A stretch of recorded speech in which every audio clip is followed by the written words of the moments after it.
We decided to run for this high office because of issues that we deeply care about, whether it be more affordable health care or better housing or lower taxes. In a job like this, you're driven to find the issues that move you. And then sometimes there are issues that find you. When I was elected to the United States Senate last November, I never imagined that my maiden speech would be about guns or about gun violence. Just like I could have never imagined that I'd be standing here in the wake of 20 little kids having died in Sandy Hook or 6 adults who protected them. But sometimes issues find you. And so here I am. I'm so pleased to have the Majority Leader, the Majority Whip, and so many of my colleagues on the floor with me here today. I want to start, though, with the unpleasant part. I think it's important for all of my colleagues to understand why we're having this debate this week and next week about gun violence, why for the first time in decades we were able to break the logjam to try to do something about the waves of gun violence that have plagued this nation. It's easy to avert your eyes from the horror of what happened in Newtown. It's easy to just box your ears and pretend that it didn't happen. But we can't ignore the reality because it's here. And on a disturbingly regular basis, it's here. In Columbine, in Tucson, in Aurora, in Sandy Hook. And the next town's name is just waiting to be added to the list if we do nothing. So here's what happened. Sometime in the early morning hours of December 14th, a very disturbed, reclusive young man named Adam Lanza went into his mother's room, shot her dead in her sleep. A few minutes later, maybe hours later, he got into a car and he drove to Sandy Hook Elementary School. About 9:35, he shot his way through locked doors with an AR-15 semi-automatic rifle that was owned by his mother, and he began a 10-minute rampage that left 20 children, all 6- and 7-year-olds, and 6 adults who cared for them dead. In 10 minutes, Adam Lanza got off 154 rounds from a gun that could shoot up to 6 bullets a second. That high-powered gun assured that every single child that Adam Lanza shot died. Lanza shot most kids multiple times. Noah Posner was shot 11 times alone. The state's veteran medical examiner, who'd been on the job for decades, said he had never, ever seen anything like this. But several children did escape. 6 kids were courageously hid in a classroom closet by their teacher, Victoria Soto, who shielded her kids from the bullets and died that day. 5 other kids ran out of the room when Lanza had trouble reloading. 5 kids alive today because the shooter had to stop and switch ammunition magazines.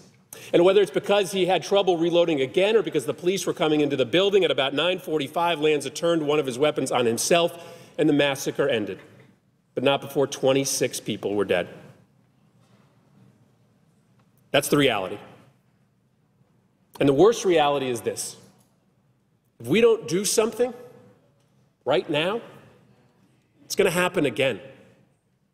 But really, Mr. President, it's happening every day. And this country has just gotten so callously used to gun violence that it's just raindrops. It's just background noise. And that reality, the one in which we are losing 30 Americans a day to gun violence, in which a chart that shows you how many have died since December 14th is almost unreadable because it's a cast of thousands. That reality is just as unacceptable as what happened in Sandy Hook that day. And so the question is, are we going to do anything about it? Or are we just going to sit on our hands like we have for 20 years and accept the status quo with respect to everyday gun violence and these increased incidences of mass shooting? If we're really serious about doing our jobs here, we can't. Now, outside the Beltway, this isn't a debate. This isn't a discussion. 87% of Americans think that we should have universal background checks, that everybody who buys a gun should prove that they're not a criminal. 2/3 of Americans think that we should restrict these high-capacity ammunition clips. 76% of Americans believe that we should crack down on people who buy guns legally and then go out and sell them in the community illegally. The American public knows that we got to do something here. And so why have we been stuck for so long? Well, first, it's because members of Congress have been listening to the wrong people. We should be listening to gun owners. They comprise a lower percentage of Americans than they did 30 years ago. About 1/3 of Americans today own guns, but they're a really important constituency. The problem is that the NRA doesn't speak for gun owners like it used to. And yet, we listen to that organization more than we should. 10 years ago, the NRA came here and argued for universal background checks in the wake of Columbine. Today, they oppose those background checks, even though 74% of NRA members support universal background checks. I don't know the exact reason for that, but maybe it's because increasingly the NRA is financed not by its members, by everyday common sense gun owners, but by the gun industry. Tens of millions of dollars coming into the NRA from the gun industry, a program that actually allows the NRA to make a couple bucks off of every gun that's sold in many gun stores across the country. We're not listening to gun owners. If we were, this wouldn't be a debate in this chamber. But secondly, and maybe most importantly, we've really botched a conversation in this place about rights. And rights really are at the core of this debate. You know, I hear, when I'm back home in Connecticut, a lot of people talking about the right to bear arms as an unalienable right or a God-given right. And of course, the Constitution makes no such claim. The idea of an unalienable right, that's actually found in the Declaration of Independence, and it's a phrase that we know very well. We hold these truths to be self-evident. All men are created equal, and they're endowed by their Creator with certain unalienable rights. Amongst these are the rights to life, liberty, and the pursuit of happiness. But liberty isn't just about having any gun you want, anytime you want it. Liberty has got to also be about the right to be free from indiscriminate violence. I mean, what kind of liberty did these kids have in that classroom in Newtown, being trapped by an assault weapon-wielding madman? And maybe more importantly, what kind of liberty does a kid just up the street from here in Washington, D.C. have when he fears for his life every time he wants to walk to the corner store, walk home from school? That's not the kind of life, liberty, and pursuit of happiness that our founding fathers talked about. But even if we do accept that part of liberty is owning and using a gun, then we have to ask ourselves these questions. To what degree are our liberties really infringed upon if we just suggest that there's a handful of weapons that are too dangerous to own? To what extent are our freedoms trampled upon by just saying that you're going to need to reload your semi-automatic weapon after every 10 bullets rather than after every 30 bullets? How gravely do we really risk tyranny when we just moderately restrain the size of a legally purchasable clip? If liberty is really our chief concern, then preserving and protecting the lives of innocent little kids has got to weigh pretty favorably against marginally constraining a weapon's payload. If we can't agree on that, what can we agree on? And if we accept this balance, then the policy prescriptions are pretty simple. You know, first, guns should be available, but they should be available to people of sound mind with no criminal records. Now, we've believed that for a long time. Since the Brady Bill was passed, we've had about 2 million people who were stopped from buying guns because they were legally prohibited to do so. The Brady Bill has worked. The problem just is that 40% of weapons sold in this country don't go through background checks. I hope we'll have some good news by the end of the day on this front, but that's a pretty easily acceptable premise. Criminals shouldn't own guns. Second, a small number of guns are just too dangerous for retail sale. We've always accepted that premise as well. We've always drawn a line that says some weapons are reserved for military hands, others can be in the hands of private citizens. We know that assault weapons kill. And we know what happened when we banned them the last time. Gun homicides dropped by 37%. Non-lethal gun crimes dropped by an equal percentage. Third, some ammunition too easily enables mass slaughter. What legitimate reason is there for somebody to be able to walk into a movie theater or to a religious institution or to a school with a 100-round drum of ammunition? Why do we need that? 100 rounds, never mind 30 rounds. That doesn't sound too radical, does it? So what does the gun lobby tell us about these ideas? What do they say that's wrong with this approach that's grounded in data, that's supported by people all across the country? Well, specifically, we hear two things over and over again. First, that the only way to stop a bad guy with a gun is to have a good guy with a gun. And second, that guns don't really kill people, that people kill people.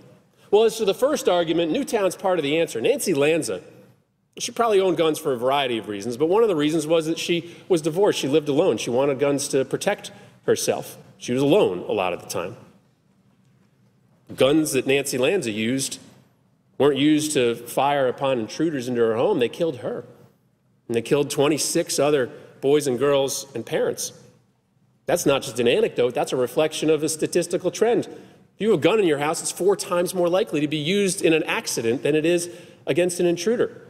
If you own a gun, it's much more likely to be used to kill you than it is to kill someone that's trying to break into your home. And as to the second argument, as author Dennis Hennigan once put it, guns don't kill people. They just enable people to kill people. Guns are employed in only about 4% of felonies, but they're used in 20% of all felonies involving bodily injury. Guns enable violence that is just vastly more violent. How do we know this?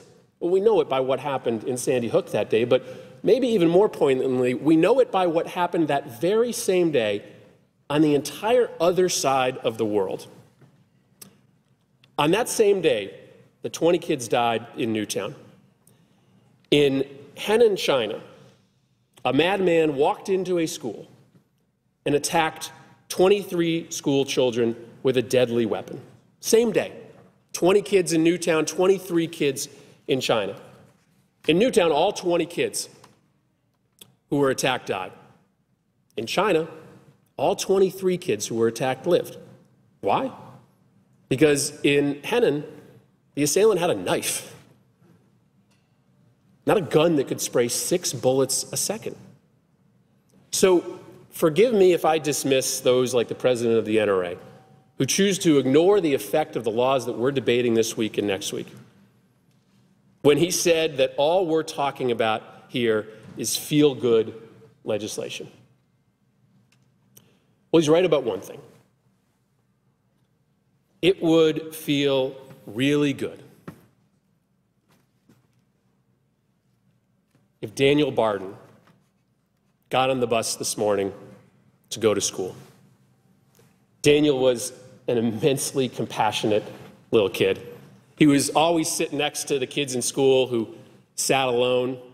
He never left a room without turning the lights off. When his family would go to the grocery store, they'd leave the store, they'd get halfway across the parking lot, and they'd turn around, and Daniel wasn't there because he was still holding the door open for people who needed a way out. And he loved s'mores. It would feel really good if Anna Marquez Green could still sing all those songs that she loved. She sang and performed everywhere she went. She came from a really musical family. Her mom said that she didn't walk anywhere, that her preferred mode of transportation was dancing. She loved most to sing and dance in church. She loved it when her parents read to her from the Bible. Feel really good. Ben Wheeler got to enjoy this beautiful spring day outside today. He was a piano virtuoso. He'd already done a recital and he was 6 years old. But what he really just loved was playing outside with his older brother, Nate.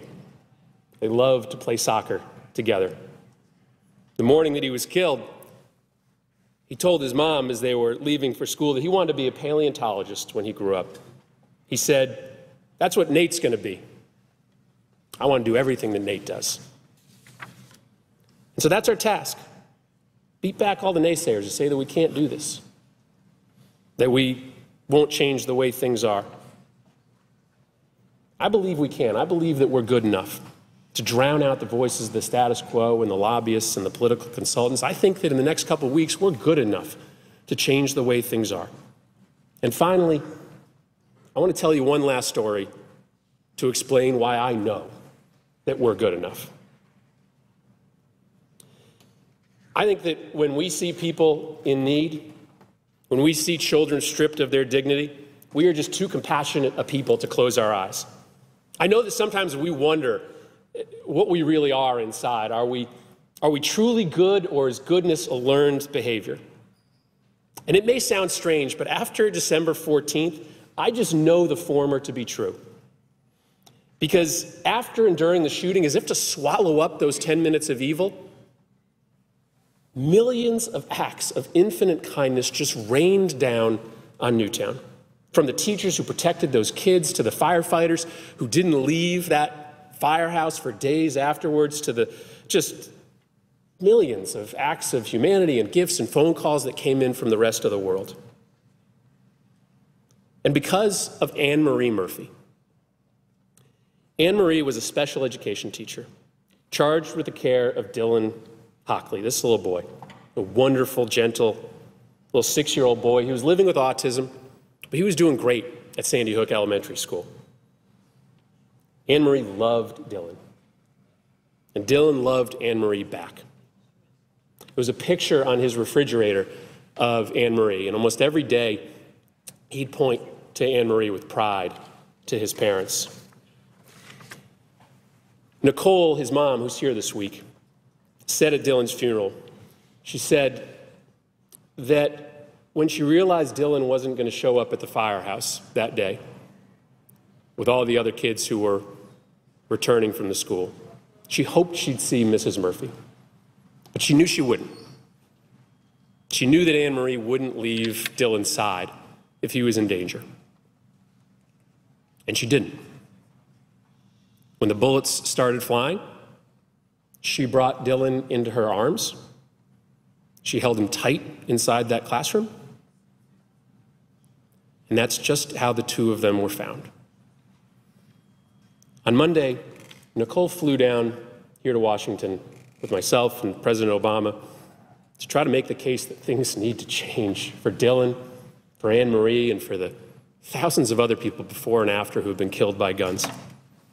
And as Nicole and the other parents walked up the steps of Air Force One, one mom raised a piece of paper above her head with a note that she had scribbled on it that day.